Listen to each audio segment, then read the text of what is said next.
اگر کوئی ویسا ڈاکو آ جاتا تو سب بھیڑ گھوٹ کر کے اسے لپیٹ لیتے، پولیس کے حوالے کر دیتے، پہلے خود کماتے بعد میں پولیس کے حوالے کر دیتے اور کہتے کہ نام محمد خیر ہونی چاہیے، اس کو اس لیے کہ لوٹنے کے لیے آیا تھا، یہ تو شکر ہوا کہ ہم نے گرفتار کر لیا ہے۔ دن دہاڑے گاڑیاں لے جا کے اور اپنے ساتھ ایک ٹولے کو لے جا کے اور ایک اپنے رشتے دار کے گھر میں اس کے پیچھا لگا کے اور سارے لوگ مل کے سب کی آنکھوں کے سامنے دن کی روشنی میں اس کے گھر کو لوٹ رہے ہیں۔ کوئی سمجھدار ہے جو اسے لوٹ مار سے تعبیر کرے؟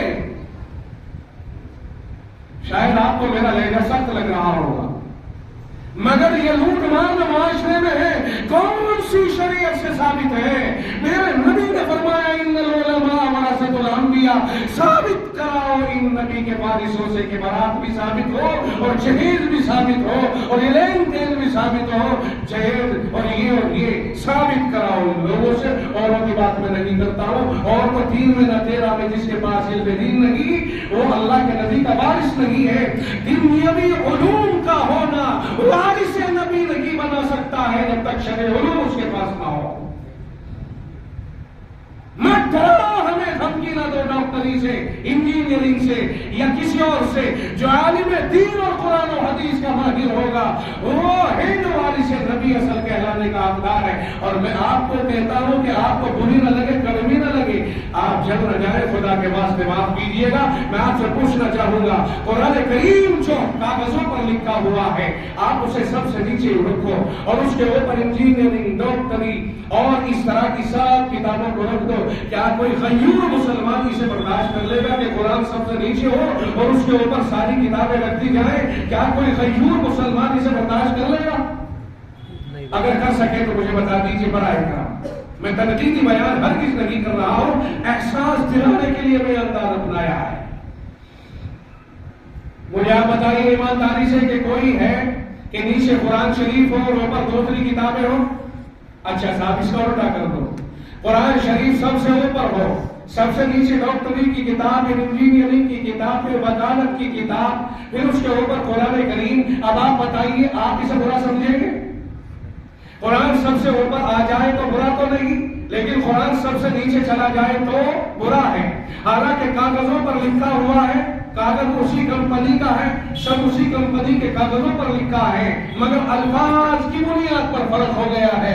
پھر کیا خیال ہے یہی الفاظ، یہی نبی کے فرمودات ایک انسان کے سینے میں اتر جائے اور اسے انہی الفاظ کی وجہ سے حافظ قرآن کہا جائے؟ اگر کاغذ کو قرآن کہا جا سکتا ہے تو اسے حافظ قرآن کہا جا رہا ہے۔ قرآن پر قرآن لکھا ہوا کاغذ اگر سب سے اوپر رکھا جانا ضروری ہے اور اسے نیچے لے جانا برا ہے تو پھر قرآن کا حافظ بھی سب سے اوپر ہونا ضروری ہے اور اسے نیچے کا درجہ دینا برا ہے۔ بات سمجھ میں نہیں آئی شاید؟ معاشرے کی سموحالی کے اوپر ترس آتا ہے، اللہ یہ ہو کیا گیا ہے؟ ہم کون سی دنیا میں چلے گئے کہ بجائے اس کے کہ ہم سر کا تاج بنا، ہم نے قرآن اٹھایا، کاغذ پہ لکھا ہوا سر پہ لگایا، چوم لیا، سینے سے لگا دیا، آنکھوں سے لگایا، عزت کے ساتھ اٹھایا، وضو کر کے اور پاک ہو کر کے اس کو احترام سے پڑھا، پھر اسے لپیٹا اور بہت اچھی طرح اپنے ہاتھوں سے رکھ دیا، مگر اسی کو حفظ کرنے والا ہماری نگاہوں میں ذلیل رسوا۔ یہ نبی کے وارث ہے نہیں، اللہ نے اپنے بندوں کی اصلاح کا بیڑا انہی کے سر پہ رکھ دیا ہے۔ ذمہ میرا کہنے کا منشا، میں پہلے بھی کہا تھا کہ کوئی مولوی حافظ کوئی نہیں، اپنی ماں کے پیٹ سے پیدا ہونے والے بچے ہیں۔ جس نے قرآن اور حدیث کو پڑھ لیا اسی کو عالم کہا جانے لگ گیا۔ کوئی بھی پڑھ لے وہ بھی عالم ہو جاتا ہے، کوئی بھی پڑھ لے اور پھر اسی کی فضیلتیں ہوتی ہے۔ یہ کوئی ایسی چیز نہیں کہ اس کے لیے بھی میں زمین سے پیدا ہو، آسمان سے اترے یا کارخانوں میں بن کے تیار ہو رہے ہو، ایسا کچھ نہیں۔ ہر پیدا ہونے والا بچہ بچپن سے بڑا ہونا شروع ہوتا ہے، پھر دیکھنا یہ ہے کہ وہ کیا کر رہا ہے، کیا پڑھ رہا ہے۔ چنانچہ جس نے قرآن و حدیث پڑھ لیا اسی کو اللہ کے نبی نے فرما دیا یہ میرا وارث ہے، یہ نبیوں کا وارث ہے۔ بہت سیدھی سی اور بہت موٹی سی بات ہے۔ آپ بتائیے ایمانداری سے، قرآن سب سے مقدس کلام ہے، اس کا پڑھنا سب سے زیادہ عظمت والا ہے، ایک ایک لفظ پر 10 نیکیاں حدیث سے قرآن کریم کے لیے ہی ثابت ہے، ایک ایک حرف کے اوپر 10 نیکیاں۔ توجہ رہے، میں بات کو لمبی نہیں کروں گا، بات کو ختم کر دینا چاہتا ہوں، ٹائم ہو گیا، مجھے پتا چلا تھا کہ 9:30 بجے مجلس ختم ہو جائے گی، لہذا مجھے ختم کرنے کی طرف جانا ہے۔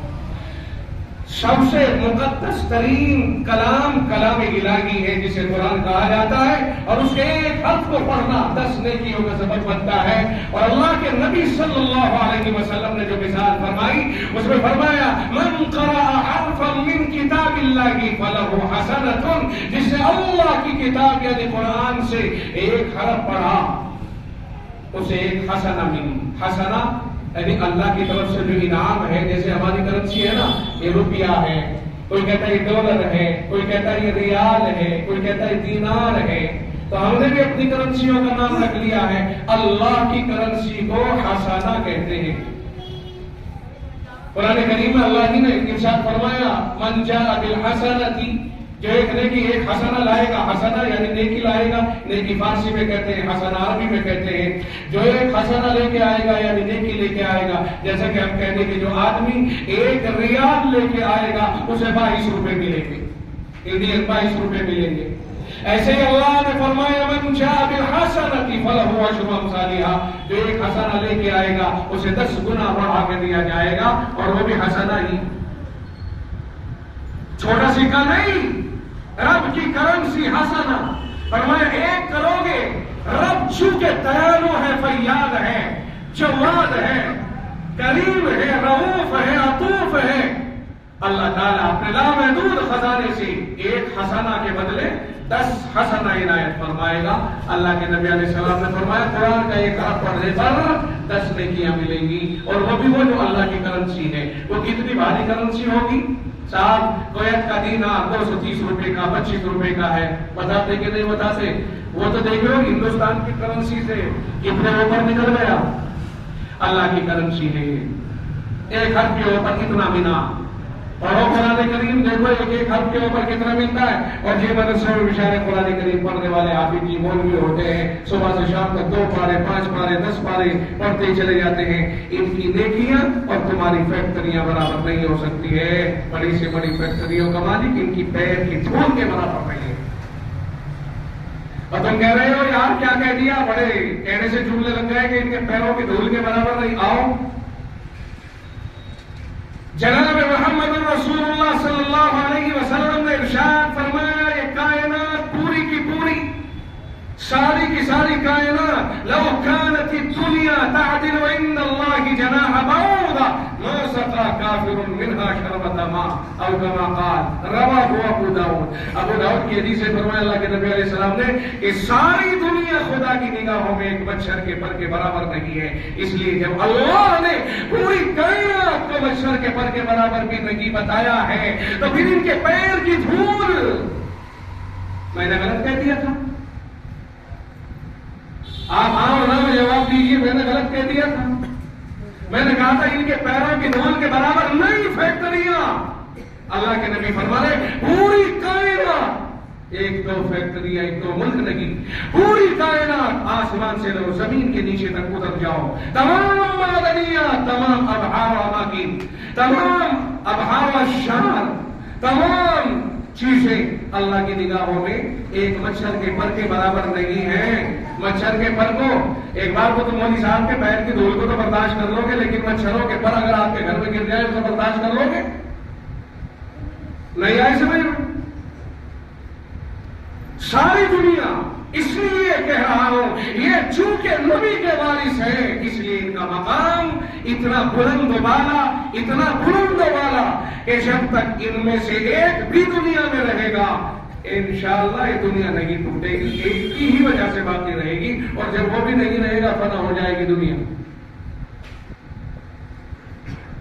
بہت عجیب و غریب بات ہے، اللہ نے جو چیز اپنے نبی کو دی ہے پھر وہ نبی سے منتقل کرا کے نبی کو بلا لیا، نبی کے وارثوں کو دی ہے۔ آج دنیا وارثین انبیاء کا مذاق بنا رہی ہے۔ افسوس یہ ہوتا ہے سب سے بڑی اصلاح المنکرات میں اس منکر کی اصلاح ہونی چاہیے۔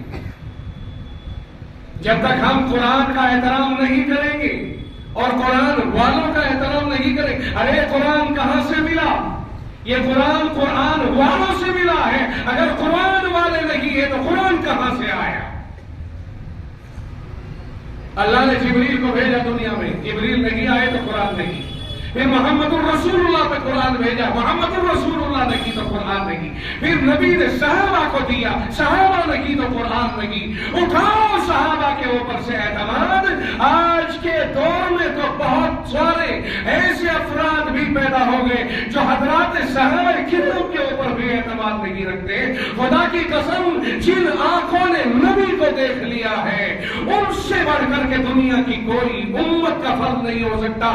اور امام ابو حنیفہ اپنے مقام کے اعلیٰ امام اعظم ہے، اور امام شافعی، امام مالک، امام احمد بن حنبل اور تابعین، تبع تابعین، آج تک تمام اکابرین، ان کے پیروں کے مرتبے کے برابر نہیں. جہاں ان کے پیروں کا مرتبہ ہے وہاں بڑے سے بڑے کتب اور ابدال کا سر نہیں پہنچ سکتا.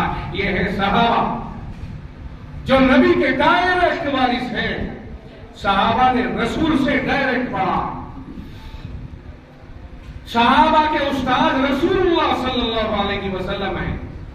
صحابہ نے رسول کا دیدار کیا ہے اور پیٹ بھر کے کیا ہے، جی بھر کے کیا ہے. برابر صحابہ بہت سارے تو رسول اللہ کی بہت مجلسوں میں بیٹھتے، آپ کے اوپر جانیں قربان کی ہے، آپ پر مال قربان کیا ہے، آپ پر اپنی ہر چیز کو قربان کر دیا.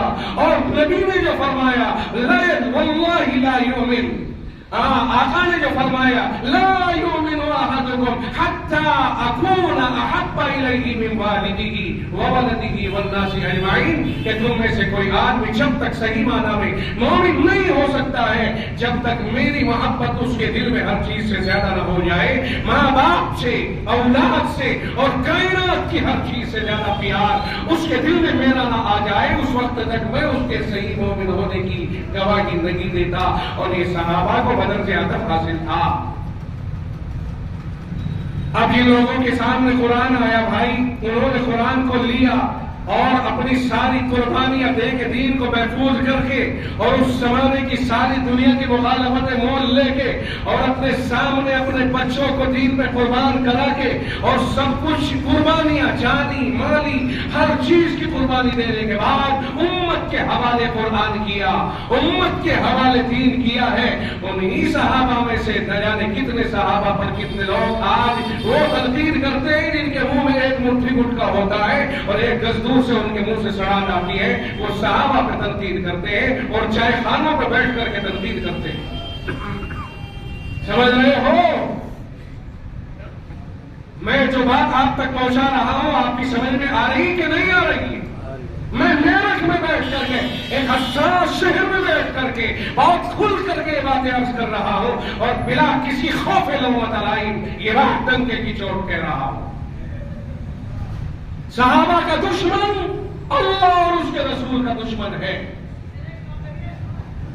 جناب محمد الرسول اللہ صلی اللہ علیہ وسلم نے بھی اور قرآن کریم نے بھی صحابہ کے دشمن کو قرآن کریم میں تو ایک جگہ یوں ارشاد فرما دیا گیا ہے کہ جو صحابہ کا دشمن ہے اسے کفر سے تشبیہ دے دی ہے. لِيَغِيظَ بِهِمُ الْكُفَّارَ قرآن کریم کے 26ویں پارے کے اندر آیت کریمہ موجود ہے. محمد الرسول اللہ والذین معه اشداء علی الکفار رحماء بینہم تراہم رکعا سجدا یبتغون فضلا من اللہ ورضوانا سیماہم فی وجوہہم من اثر السجود ذلک مثلہم فی التوراۃ ومثلہم فی الانجیل کزرع اخرج شطأہ فآزرہ فاستغلظ فاستوى على سوقه يعجب الكفار ليغيظ بهم الكفار. ہائے ہائے کیا میرے پروردگار تو نے فرمایا ہے کہ صحابہ کرام کی پوری تفصیلات بیان کرنے کے بعد فرمایا کفار کو ان سے بغض آتا ہے. معلوم ہوا جو صحابہ کا دشمن اور صحابہ کے دل میں صحابہ کی طرف سے دل میں نفرت کرتا ہے. میں تو یہاں بیٹھ کر کے فتویٰ نہیں جاری کروں گا، البتہ رب ذوالجلال کا فتویٰ تو یہی ہے کہ صحابہ پر کفار کو غصہ آتا ہے. اب ہم نہیں کہتے ہیں جو صحابہ کا مخالف ہے اس کا کیا بنے گا. میں نے تو قرآن کی آیت آپ کے سامنے پڑھ کے سنائی. قرآن کریم میں کیا کہا؟ صحابہ پر کفار کو غصہ آتا ہے. اب اگر کوئی ہم میں سے صحابہ پہ غصہ کرے اور داغ پیچھے چھوٹی چھوٹی باتوں کے اوپر، تو میں نہیں کہتا، میرا رب کہتا ہے قرآن کی آیت پڑھو اور درجے ناپنے شروع کر دو. اللہ تعالی ہمارے ایمان کی حفاظت فرمائے. ایمان بہت بڑی چیز ہے. خدا کے واسطے اس ایمان کی حفاظت کر کے دنیا سے جانے کی دعا کرو اور اسباب بھی اختیار کرو. یہ طے کرو کہ ہم صحابہ کرام سے حد درجے محبت رکھیں گے اور نبی کے جو وارثین ہیں ان سے بھی. آخری بات میں عرض کر دوں، بعض دفعہ بعض باتوں کے اوپر اختلاف پیدا ہو جاتا ہے. مثال کے طور پر ہر آدمی کی ذمہ داری ہے کہ وہ اعمال اچھے کرے. ہر مسلمان کی ذمہ داری ہے. اور علم کے لیے بھی اللہ کے نبی علیہ السلام نے فرما دیا طلب العلم فریضۃ علی کل مسلم. ہر مسلمان پر علم دین کو حاصل کرنا فرض ہے. اب علم دین ہے قرآن کریم، پہلے قرآن حدیث، یہ ہے علم دین. اس کو حاصل کرنا ہر مسلمان کے ذمہ فرض ہے. مگر یہ بات یاد رہے کہ آدمی وکیل اور جج نہیں بن سکتا جب تک کہ ABCD سے پڑھنا نہ شروع کرے. اور بھائی سمجھ میں آ رہا کہ نہیں آ رہا؟ سیدھی بات ہے کہ نہیں ہے؟ آپ میں اگر کوئی وکیل صاحب بیٹھے ہوں، ڈاکٹر صاحب بیٹھے ہوں اور انجینئر صاحب بیٹھے ہوں، کوئی انجینئر، کوئی وکیل، کوئی ڈاکٹر نہیں بن سکتا جب تک وہ ABCD سے شروع نہ کرے. اور پھر وہ پڑھتا جائے گا، سمجھتا جائے گا، یہاں تک کہ انٹر اور ہائی اسکول سے گزر جائے گا. پہلے وہ ہائی اسکول، انٹر آگے بڑھ رہا ہے، پھر جو بھی کچھ پڑھے گا پھر اس کی سائڈیں متعین ہو جائیں گی. اب آپ کی سائڈ پر جانا چاہتے ہیں کیونکہ آپ کو صلاحیت پیدا ہو گئی، اب سائڈ چن سکتے ہیں. آپ طب کی سائڈ پکڑتے ہیں یا سائنس سائڈ پکڑتے ہیں، اب آپ کی مرضی ہے جس سائڈ پہ جانا چاہے. آپ میں اس میں لیاقت پیدا ہو گئی. اب دیکھیے، اگر آپ ڈاکٹر بننا چاہتے ہیں تو اس سے پہلے آپ کو بہت ساری کتابوں کو پڑھنا ہوگا اور اس کے بعد ڈاکٹری کے کورس کو ہاتھ لگانا ہوگا. اگر آپ قرآن کو اور حدیث کو سمجھنا چاہتے ہیں اس سے پہلے نحو کو، صرف کو، منطق کو، معنی کو، بدیع کو، بیان کو، بلاغت کو، فصاحت کو، ان سب چیزوں کو سمجھنا ہوگا. تفسیر کو، اصول تفسیر کو، فقہ کو، اصول فقہ کو، حدیث کو، اصول حدیث کو، انہیں پڑھنا ہوگا. تب آپ قرآن پر ہاتھ لگائیں گے. آج کی ہماری بڑی اور بہت بڑی بدنصیبی یہ ہے کہ ہم اپنے آپ کو قرآن سمجھنے کے موڈ میں سمجھنے لگتے ہیں، حالانکہ اس نے علی باتا نہیں پڑھا. اگر دنیا میں کوئی ڈاکٹر ایسا ہو کہ جو بغیر ڈاکٹری پڑھے ہوئے کلینک چلا رہا ہو، CMO کو لائیے. اگر CMO اسے نظر انداز کر دیتا ہے تو مولوی بھی اسے نظر انداز کر دے گا. اور اگر CMO اس کے کلینک کو سیج کر سکتا ہے تو پھر مولویوں کو کہنے دو کہ یہ گمراہ ہے اور اس کی باتوں میں آنے والے بھی گمراہ ہیں. میں نے آپ کے سامنے جو بات کہی آپ کی سمجھ میں آئی؟ اگر کوئی چیمبر پر وکالت کا کورس کیے بغیر جج کے سامنے یہاں مسئلے پہ بیٹھے اور جج کے سامنے وہ کیس کی بحث کرنے لگے اور اپنی ڈگری کو وہاں پیش نہیں کرتا، اس کا سلیکشن نہیں ہو سکتا ہے وکالت کے لیے، نہیں ہو سکتا ہے، اور نہ ہی اس کی وکالت کو تسلیم کیا جا سکتا چاہے چرب زبان کتنا ہی کیوں نہ ہو. اصول ہوتے ہیں، ضابطے ہوتے ہیں. کیا خیال ہے؟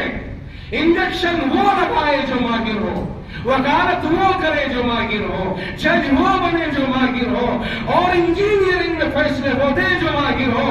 اور انٹرینڈ ماہر نہیں، جاہل ابن جاہل آئے اور قرآن و حدیث کی باتیں کرنے لگ گئی. کیسے ممکن ہے؟ امت کے غیور علماء انشاءاللہ کبھی اس طرح کے فطروں کو پنپنے نہیں دیں گے. گلیوں میں فتنے بننے کی کوشش کریں گے، اس سے انکار نہیں، لیکن جیسے ہی ان کا پتہ چلتا ہے علماء ان کو وہی روکنے کی کوشش کرتے ہیں. الحمدللہ امت ابھی اتنی دور نہیں نکلی کہ وہ صحیح بات کو سننے اور سمجھنے کی کوشش نہ کرے. امت پر ہمیں بہت بھروسہ ہے، جب کوئی صحیح بات کو سن کے لے کر کے بیٹھتے ہیں تو امت مانتی ہے. ہم امت سے بدزد نہیں ہیں. غلطی ہماری ہے کہ ہم ٹائم پر آپ کے سامنے صحیح بات لے کر کیوں نہیں پہنچتے. یہ قصور ہمارا اور ہم اسے تسلیم کرتے ہیں.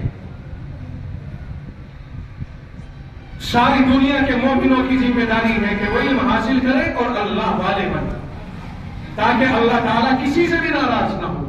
میری ذمہ داری کہ مجھ سے اللہ ناراض نہ ہو، آپ کی ذمہ داری کہ آپ سے اللہ ناراض نہ ہو، یعنی ذاتی ذمہ داری ہے۔ چنانچہ اس حال میں موت آتی ہے، رب کہتا ہے یا ایھا الذین آمنوا اتقوا اللہ، او لوگو اللہ سے ڈرتے رہو، ڈر کے زندگی گزارو۔ اس کا فائدہ یہ ہوگا کہ زندگی بھر اگر اللہ سے ڈرو گے تو انشاءاللہ ایمان پر، کلمے پر موت آئے گی۔ رب کہتا ہے ولا تموتن الا وانتم مسلمون، موت آئے تو مسلمان ہو کے آئے۔ اب اندازہ لگائیے آپ، ساری زندگی اگر ہم نے اسلام پر گزاری، انشاءاللہ آخر میں زبان پہ کلمہ چڑھنا آسان ہو جائے گا، اور ساری زندگی جماعتی گئے، کھلے کھٹکھٹائی، دروازہ دستک دی، اور جا کر کے بھائی صاحب یہ اللہ والے آئے، یہ اللہ کے نبی کے مہمان آئے، یہ وارثین آئے، یہ آئے، یہ بھائی اللہ والے آئے، ان کی بات سنو، ان کی بات سنو۔ گھر سے بچہ آ رہا ہے نہیں، ابا الگ ابا اندر ہے، جھوٹ خود بھی بولا اور بچے سے بھی بلوا دیا۔ اگر تم اللہ کے دین سے بھاگو گے آج تو موت سے تو نہیں بھاگ سکتے۔ موت کے بعد پھر مولوی صاحب ابا جان کا انتقال ہو گیا ہے، ذرا سا بچے بھیج دو قرآن پڑھ لیں گے، ذرا سا دعا کرا دیو جی میرے ابا کا انتقال ہو گیا۔ پہلی بات تو یہ ہے کہ میرے ابا کا کسی نے ٹھیکہ نہ لیا۔ جب اللہ نے ان کے اوپر لاد دیا کہ تمہیں دین حاصل کر کے دین پہ عمل کرنا ہے تو دین پہ عمل کیوں نہیں کیا؟ ٹھیکیدار تھوڑا ہی ہے اس کے قبر میں پہنچوانے کے۔ اب جو آدمی شراب پیتا مرا، سود خوری میں مرا اور حرام کاریوں میں مرا، دین سے دور مرا، نماز سے قریب نہیں تھا، روزوں میں رمضان میں روزے چھوڑنے کا عادی تھا، ہر برے کام میں لگا ہوا تھا، برے کاموں سے دلچسپی تھی، ہم نے ٹھیکہ نہ لیا، اللہ جانے وہ جانے۔ میری بات شاید کرنے لگ رہی ہوگی، مگر اس کرواہٹ کے بعد میں آپ کو ایک مٹھی گولی دوں گا۔ بات سمجھو، میں آپ کو احساس دلا رہا ہوں، پہلے میں احساس دلا رہا ہوں کہ بھئی ہماری ذمہ داری تھی کہ ہم اللہ کے دین کو حاصل کرتے اور پھر ہم دیندار بنتے، اللہ والے بنتے، کیونکہ اللہ نے ہمیں ڈائریکٹ پیدا کیا ہے، ان ڈائریکٹ نہیں کے ساتھ پیدا میرے بھائی نے مجھے کر دیا ہو، نہیں، پیدا ہمیں اللہ کر رہا ہے۔ وہ اس کی مرضی کہ وہ کہاں ڈال کے کر رہا ہے، یہ اس کی مرضی ہے وہ کہاں کر رہا ہے۔ پیداوار خدا اگا رہا ہے، زمین کے اندر سے اگا رہا ہے، وہ اس کی مرضی ہے۔ تو عمل کرنا یہ ہماری ذمہ داری تھی، علم حاصل کرنا یہ ہماری ذمہ داری تھی، لیکن ہم نے اپنی ذمہ داری کو ادا نہیں کیا اور خدا کے سامنے، خدا کے اپوزٹ ہو کر کے ہم نے زندگی گزاری، گندی زندگی گزاری۔ تو آپ ایمانداری سے بتاؤ، نبی آیا تھا سدھار کے لیے، نبی نے وارث پیدا کیے سدھار کے لیے، سدھرنے کو ہم تیار نہیں ہوئے، مر گئے۔ تو آپ بتائیے ٹھیکہ ہم پہ ہے کہ اس کا تھا؟ بولو، مرنے والے پہ اپنی زندگی کے سدھارنے کا ٹھیکہ تھا کہ نہیں؟ چلیے مانتے ہیں کہ کوئی بات نہیں، مر گیا، برے حال میں برے کرم میں مر گیا، پھر اگلی سنو۔ اب یہ بات تو میں نے اس لیے کہی تھی تاکہ احساس ہو کہ بھائی اپنی ذمہ داری خود سنبھالے، لیکن اب میں آتا ہوں دوسری بات کے اوپر۔ وہ چلا گیا جیسا بھی گیا، وہ مر گیا جیسے بھی گیا، اگر ہمارے پاس کوئی آپشن ہے، کوئی تدبیر ہے، اللہ اور اس کے رسول کی طرف سے کچھ ہمیں تدبیر ملی ہے کہ ہم اسے نفع پہنچا سکتے ہیں مرنے کے بعد، تو یقیناً پہنچائیے۔ یہی انسانیت کی ہمدردی ہے۔ اگر ہم زندگی میں ہمدردی کرتے تھے اس سے اس طرح کہ بھائی جان نماز پڑھو، نماز پڑھنے کی ضرورت کی ہے، اور بھائی جان دین پہ چلو، بھائی جان اللہ کے مقابلے پر نہ آؤ، یہ ہمدردی تھی کہ نہیں؟ ہم انہیں سمجھاتے تھے۔ اگر دنیا میں ہم نے ان کی خیر خواہی کی اور جیسا بھی مرا ہوا اللہ جانے، مگر موت کے بعد اگر اس کے لیے خیر خواہی کا کوئی رستہ ہمارے پاس موجود ہے، یقیناً ہمیں اس کے لیے اپنانا چاہیے یا نہیں؟ اپنانا چاہیے نا؟ اب آپ ایمانداری سے بتائیے، اگر آپ کسی مرنے والے کے نام پر مال خرچ کریں، مسجد میں لگا دیں، اسے ثواب پہنچتا کہ نہیں پہنچتا؟ بولو، اگر میں یہی بیٹھا ہوں، چلو اسے دنیا سے جوڑ لو، اگر میں اپنی کمائی میں سے آپ کو دوں تو آپ کو مل جائے گا وہ یا نہیں مل جائے گا؟ دیکھو بہت خاص بات کہہ رہا ہوں، آپ کو توجہ دیجیے اس کے اوپر۔ اگر میں کماؤں اور کچھ اس میں سے آپ کو بھی دوں، آپ ایمانداری سے بتائیے وہ آپ کو دینا میرے لیے، میری طرف سے ہدیہ کرنا میرے لیے درست ہے کہ نہیں ہے؟ اور جب آپ کو مل گیا تو آپ کو پہنچا کہ نہیں پہنچا ہے وہ؟ میں نے 100 روپے میں سے کھلا کے 50 آپ کو دے دیے، 50 اپنی جیب میں رکھ لیے، آپ کو ملے کہ نہیں ملے گی 50 جو میں نے دے دیے؟ مل گئے نا؟ اب آپ کام چلائیے، آپ کو فائدہ پہنچے گا کہ نہیں پہنچے گا؟ پہنچے گا۔ اب آپ بتائیے نیکیوں میں سب سے بڑی نیکی کون سی ہو سکتی ہے؟ بولو بولو، نہیں بول رہے؟ قرآن سب سے بڑی چیز ہے کہ نہیں؟ بولو، قرآن شریف سب سے بڑی چیز ہے۔ 2 نفل پڑھوں میں قرآن کریم، اس سے کہیں زیادہ اوپر ہے، کیونکہ قرآن نفلوں میں نہ ہو تو نفلیں نہیں ہیں، قرآن ہے تو نفلیں ہیں۔ اچھا صاحب، پوری نماز بھی ذکر ہے، دعا ہے، قرآن کریم بھی ذکر ہے، کیونکہ قرآن میں خود کہا ہے اِنَّا نَحْنُ نَزَّلْنَا الذِّكْرَ، توجہ رکھنا، بہت خاص بات بتا رہا ہوں، اِنَّا نَحْنُ نَزَّلْنَا الذِّكْرَ وَإِنَّا لَهُ لَحَافِظُونَ، ہم نے ہی قرآن کو نازل کیا ہے، اس ذکر کو، ذکر سے مراد قرآن ہے، ہم نے ہی اس ذکر کو نازل کیا ہے، ہم ہی اس کی حفاظت کرنے والے ہیں۔ اور ذکر اور بھی ہے، اللہ اللہ کر رہے ہیں، آپ مجلس لگا رہے ہیں، یہ بھی ذکر ہے، سبحان اللہ، الحمدللہ، اللہ اکبر پڑھ رہے ہیں، یہ بھی ذکر ہے، تسبیح ہے وغیرہ، مگر سب ذکروں کا باپ قرآن کریم ہے، سارے ذکر قرآن سے ہی تو نکلے ہیں نا۔ اب آپ یہ کہنے لگے صاحب میں تسبیح پڑھوں اس کا ثواب مل جائے گا، اور میں آپ کے نام طرف سے نفلیں پڑھوں اس کا ثواب مل جائے گا، میں پیسے خرچ کروں اس کا ثواب مانگنے والے کو مل جائے گا، مگر قرآن پڑھوں تو اس کا نہیں ملے گا۔ واہ بھائی واہ! یا تو قرآن کے عظیم الشان ہونے کا انکار کر دو، یا پھر یہ کہو کہ ثواب پہنچے گا۔ آپ کیا کہتے ہیں؟ ہاں اور نہ میں بتائیے۔ یا تو قرآن کو نیشا کر دو اور کہو کہ یہ تسبیح اور یہ نفل اور یہ پیسے خرچ کرنا وغیرہ یہی اوپر نکل گئے تو یہ پہنچ رہے ہیں، قرآن کی پہنچ ہے ہی نہیں۔ اور اگر قرآن کو آپ بڑا مانتے ہیں تو پھر کہو اپنی زبان سے کہ قرآن پڑھ کے اگر کوئی ثواب پہنچاتا ہے تو یقیناً پہنچے گا۔ دلائل اگر آپ کو چاہیے تو دلائل دیتا رہوں گا۔ حضرت علی رضی اللہ تعالیٰ عنہ کا ایک بار قبرستان سے گزر ہوا، حضرت علی رضی اللہ تعالیٰ عنہ نے فرمایا جو آدمی سورہ اخلاص 11 بار پڑھ کر کے اور ایصال ثواب کرے گا، اللہ تعالیٰ مردوں کے ثواب کے برابر اس پڑھنے والے کو بھی عطا فرمائے گا۔ سمجھ میں آیا کہ نہیں آیا؟ اور صحابہ کرام میں سے بہت سے صحابہ کا معمول تھا کہ باقاعدہ وہ قرآن کریم کی آیتیں اور قرآن پڑھ کر کے ثواب پہنچایا کرتے تھے، دوسری چیزوں کا بھی ثواب پہنچاتے مگر قرآن کا بھی ثواب پہنچاتے تھے۔ اگر حضرت علی سے زیادہ سمجھدار اس وقت میں دنیا میں کوئی موجود ہے تو میں اس کا منہ دیکھنا چاہتا ہوں۔ میں آپ کو پورے مجمع کو یہ بات بہت کھلے لفظوں میں کہہ رہا ہوں، اگر اس مجمع کے اندر کوئی ایسا ہو جو یہ کہتا ہے کہ قرآن کریم کا ثواب نہیں پہنچتا ہے، خدا کی قسم کچھ بھی نہیں، نہ ان میں سے کوئی بولے گا، نہ کسی کو میں بولنے دوں گا، مگر میں اس سے ملنا چاہتا ہوں، وہ یا تو اپنا منہ دکھائے یا حضرت علی کا تصور کر لے، آپ میں حضرت علی افضل ہے یا وہ آدمی افضل ہوگا؟ آپ سچ بتائیے۔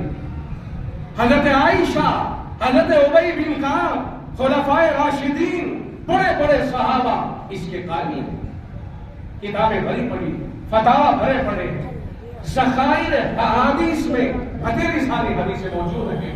آج بہت سارے لوگ ہیں جو ہمیں اسی پہ گمراہ کر رہے ہیں۔ دیکھو کتنی بڑی بات ہے، عجیب بات ہے، کہنے لگے بھائی آپ اس اینٹ سے مکان نہیں بنا سکتے، ہاں اگر چاہیں تو آپ کچے ڈھیلوں سے مکان بنا سکتے ہو۔ اگر پکی اینٹ سے مکان نہیں بن سکتا ہے تو کچے ڈھیلے سے کیسے بن جائے گا؟ اگر کچے ڈھیلے کو آپ کارگر سمجھتے ہو تو اینٹ کو تو کئی گنا، کئی درجے اوپر کامیاب سمجھنا ہوگا۔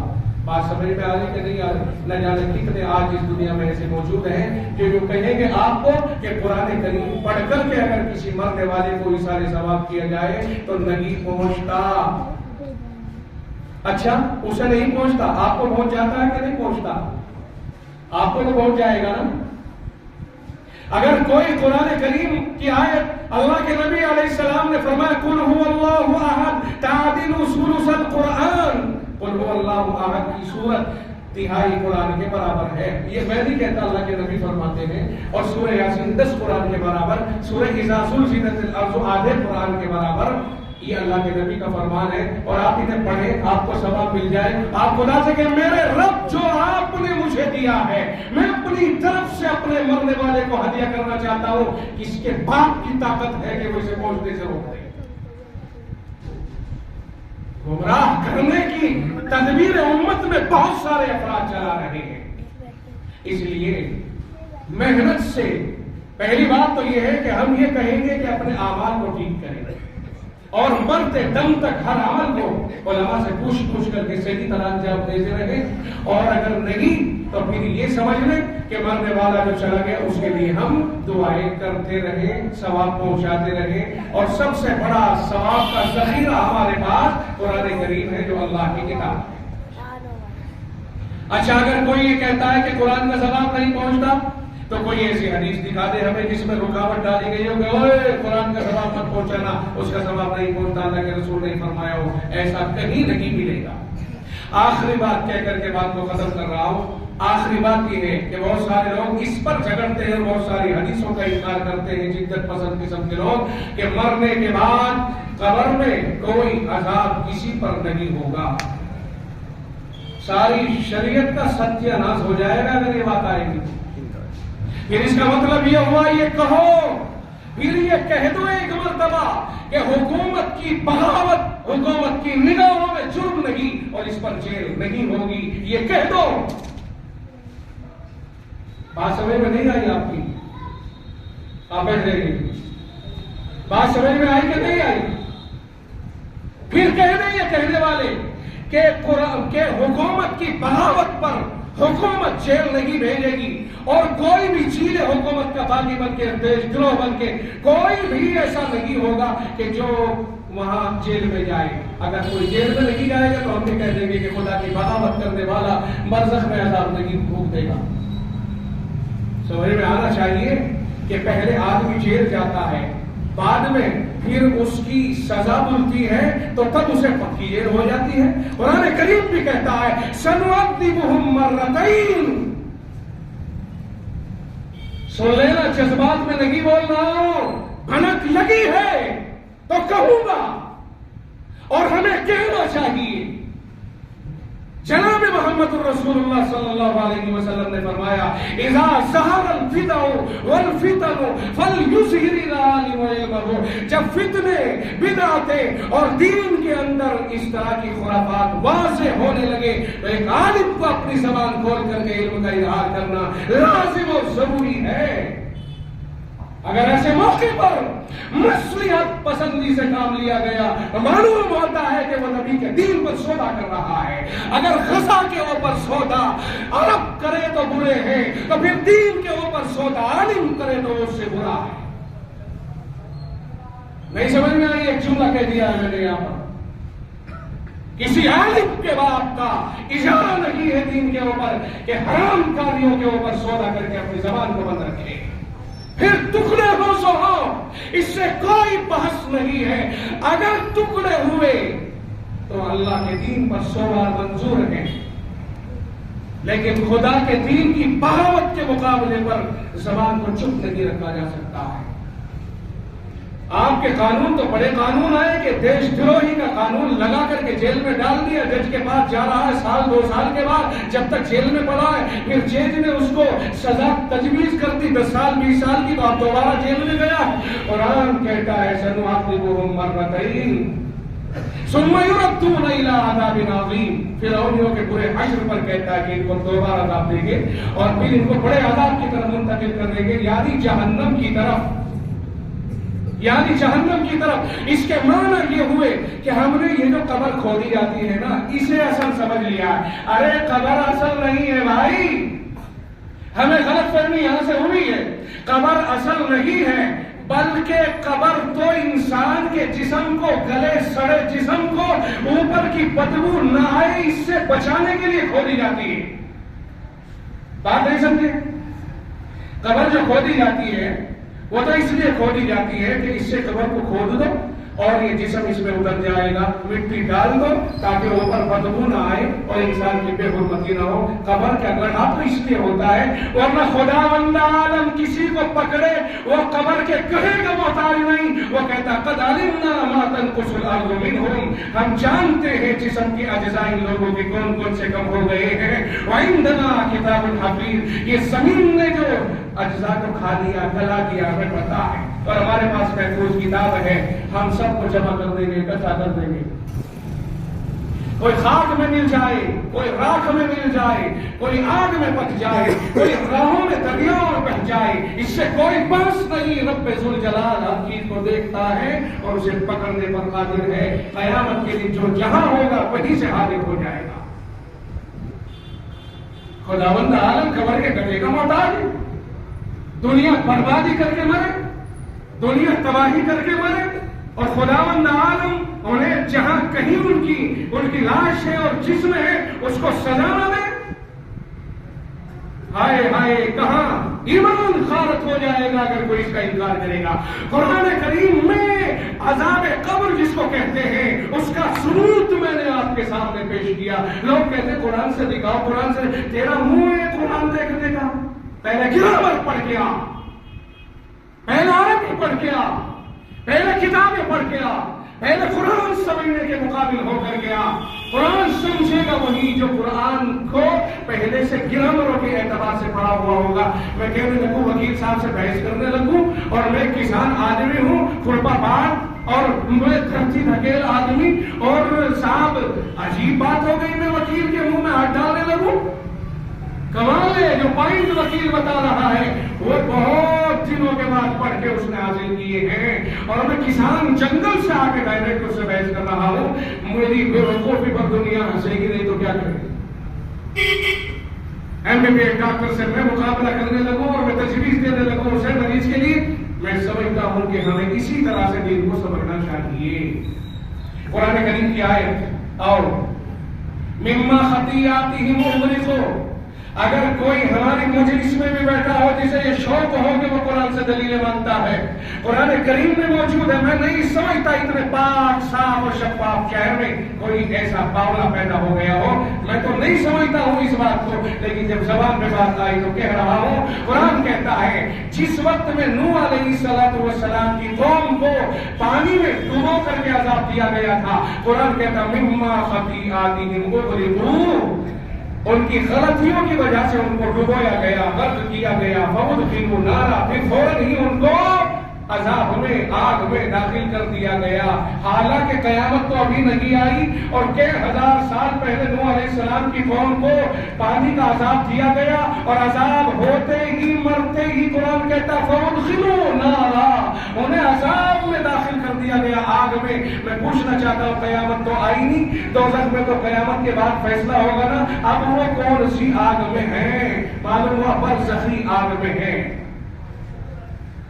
قرآن کریم کا مقابلہ کرنے کی لوگوں میں پیدا ہو گئی. اس لیے ہر آدمی اپنے میان میں رہے اور قرآن و حدیث کے مقابلے پر کبھی اپنی آواز کو بلند نہ کرے. جو جس چیز کا ماہر ہوتا ہے وہی اس کے دلائل جانتا ہے. بات سمجھ میں آ گئی؟ میری یہ باتیں جو آپ تک پہنچی ہیں بہت سیدھے لفظوں میں پہنچی ہیں اور بہت کلیئر اور کڑک انداز میں پہنچی ہے, کیونکہ موضوع کڑک ہے, باتیں بہت خطرناک ہیں. ایمان سیکنڈوں میں ادھر سے ادھر ہو جاتا ہے. اور قرآن کریم کہتا ہے فادخلوا نارا فلم یجدوا لهم من دون اللہ انصارا, اللہ سے چھڑانے میں کوئی مددگار نہیں ملا ادھر میں. تو میرے بھائی اللہ تعالی ہم سب کو اپنے اعمال کی اصلاح کی توفیق عطا فرمائے. ایسی مجلسیں جو لگتی ہیں کبھی کبھی, یہ تو خیر دوسری سی باتیں ہو گئی, پتہ نہیں میں نے اس طرح کی تقریر کیوں کر دی اور کیوں میرے ذہن میں یہ باتیں اپنے آپ ہی گھومنے لگ گئی. آخر میں نے جو باتیں کہی ہیں وہ نہ جانے کس فائدے کے تحت کہی ہے. اگر کبھی کہیں کوئی اس طرح کا اعتراض کرنے والا آپ کو ملے تو اس کے منہ پر جواب دے دینا, سمجھا دینا اسے. ہر چیز کا ثواب پہنچتا ہے, ہر نیک عمل کا ثواب پہنچتا ہے. جو آپ نیک عمل کرے, دعائیں کرے, سب ثواب پہنچتا ہے. بس یہ تو ہے جو چیز میرے اوپر فرض ہے, مثلا میری نماز, اور میں کہتا ہوں اللہ میری نماز کا ثواب اسے دے دے, اس کی تو اجازت ہے نہیں. البتہ نفلیں, زائد چیزیں, فرائض جو میرا اپنے اوپر ہے ان کے علاوہ چیزیں، پھر ہر چیز کا ثواب پہنچتا ہے۔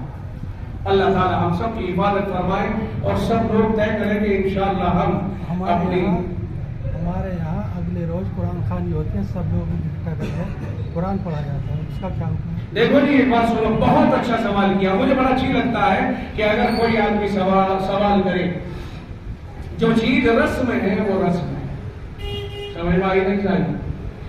قرآن کریم کی محفل لگانا مرنے والے کے لیے اگلے دن یہ ایک رسم ہے، یہ شریعت کا حصہ نہیں ہے، اسے شریعت میں اس کا کوئی ثبوت نہیں ہے۔ سن لو اچھی طرح سے اسے بھی، یہ ہم مسلمانوں نے اپنی طرف سے پتہ نہیں اس کا کرنے والا تو کون ہوگا، لیکن گھڑی گئی اور اتنی چل رہی ہے کہ اگر کوئی ہمارے گھر فاتحہ کہہ رہے ہیں فاتحوں میں نہ آئے تو صاحب حاضری دی جا فلانا آیا کہ نہیں آیا، اور صاحب کتنا بڑا آبجیکشن اٹھاتے ہیں، اس کی کوئی اصل نہیں، کوئی حقیقت نہیں ہے۔ آج کوئی ہم سے جدا ہو گیا، آج ہی ہم کہیں بھی بیٹھ کے ثواب کی بات کر رہے ہیں، اللہ ہر جگہ سے ہماری بات سنے گا اور ہر جگہ سے ہماری طرف سے بھیجے ہوئے ہدیے کو وہاں پہنچائے گا۔ اللہ تعالیٰ ہمیں عمل کی توفیق عطا کرے۔ کوشش یہ کرے کہ جس دن کوئی مرے اس سے اگلے دن کی محفلوں سے پرہیز کیا جائے۔ بات بہت صاف ہے، بری لگ سکتی ہے بہت سے لوگوں کو۔ میرے بھتیجے کا انتقال ہوا، میرے بھتیجے کا، مجھے معلوم ہوا کہ ایسا ہوگا، میں رک گیا، مدد سے واپس نہیں آیا، اور میں نے اگلے دن اس محفل میں جا کر کے، بڑا خاندان ہے، کئی سو آدمی جمع تھے، میں نے کھڑے ہو کر کے کہا موقع اچھا ہے، شکاری کو شکار ہاتھ آ گئے، اور میں نے پھر ان کو بتایا کہ غیر شرعی عمل ہے اور شریعت سے اس کا کوئی ثبوت نہیں ہے، ایصال ثواب کا ثبوت ہے لیکن اگلے دن مجلس لگانے کا ثبوت نہیں ہے۔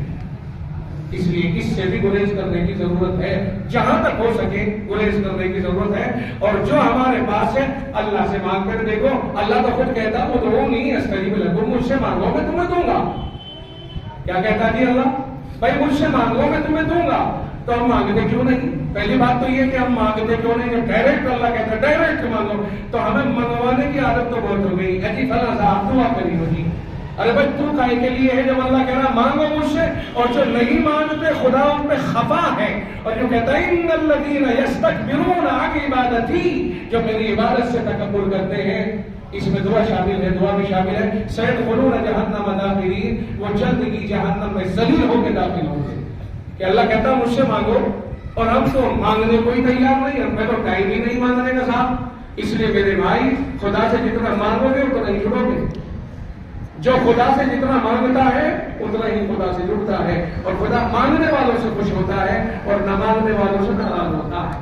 اللہ تعالی ہماری حفاظت فرمائے۔ دعا